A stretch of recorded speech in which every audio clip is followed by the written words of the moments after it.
Welcome to Tokyosaurus. So what's up in Japan?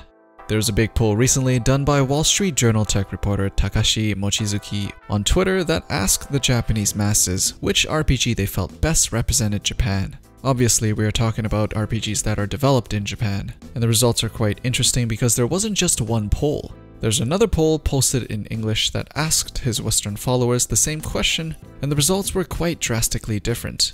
So let's take a look at the results and see if you agree with them or not. So, for the Japanese voters, we have 54% of them vote for Dragon Quest, 9% for Final Fantasy, 31% for Pokemon, and 6% for Shin Megami Tensei. Not too surprising here seeing how Dragon Quest XI just came out, so the hype for the franchise is probably at an all-time high, especially after, 10 years of drought?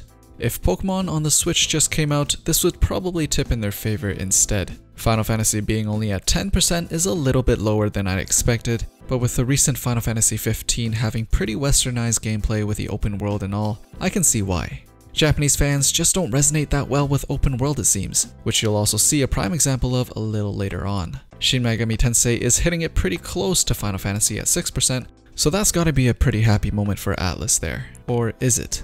Now there was a second poll that pitted the two top franchises against each other again to see who is the true winner between Dragon Quest and Pokemon, so that the voters that voted Final Fantasy or Shin Megami Tensei can have a say in actually who wins between the two. And the results are 58% for Dragon Quest and 42% for Pokemon. Much closer this time around, and I would say it's almost a tie with Dragon Quest only slightly ahead, which again is most likely due to the recent Dragon Quest XI hype. Now this is where it gets interesting. There was a third poll that asked the Western followers basically the same question. At the top spot, we actually have someone who wasn't even on the top 4 on the previous poll, and it was Legend of Zelda at 33%. Pokemon took the second spot at 30%. Dragon Quest surprisingly took the third spot at 20%. I don't know how many of these voters were actually just Japanese fans, and Final Fantasy was at 17%.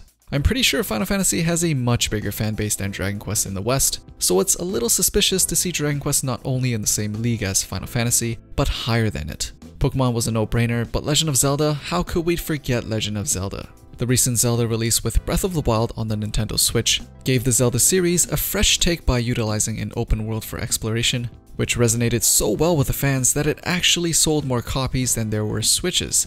How does that even work, you ask? Well, first, everyone who buys a Switch pretty much bought a copy of the new Legend of Zelda game, and some bought 2 copies, maybe a collector's edition, or for other reasons.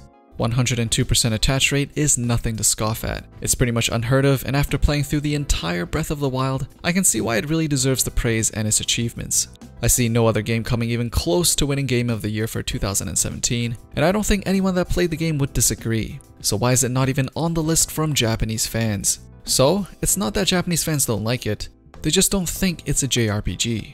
The poll in question here is about an RPG that best represents Japan, and Zelda's gameplay is just not something that looks or feels or plays like a Japanese RPG. There is no heavy grind mechanics, gameplay is real-time action fighting and not turn-based, and the world is now in an open world format which screams Western games in Japan especially. So it's no wonder that Japanese fans didn't even consider putting it on the list. Oh yeah, and in Japan, dating sims have outsold Legend of Zelda games in the past, so that should tell you something. So that's it. Dragon Quest's popularity in the West was also a surprise to the person who posted the poll, but other than that, everything looked good to him. But what do you think of the polls? Do you agree with the rankings of the Japanese-made RPGs? As usual, let me know down in the comments below. Thumbs up the video if you liked it, and don't forget to subscribe and turn on notifications for Tokyosaurus for the latest things people are talking about in Japan. Thanks for watching, and I'll see you guys in the next one.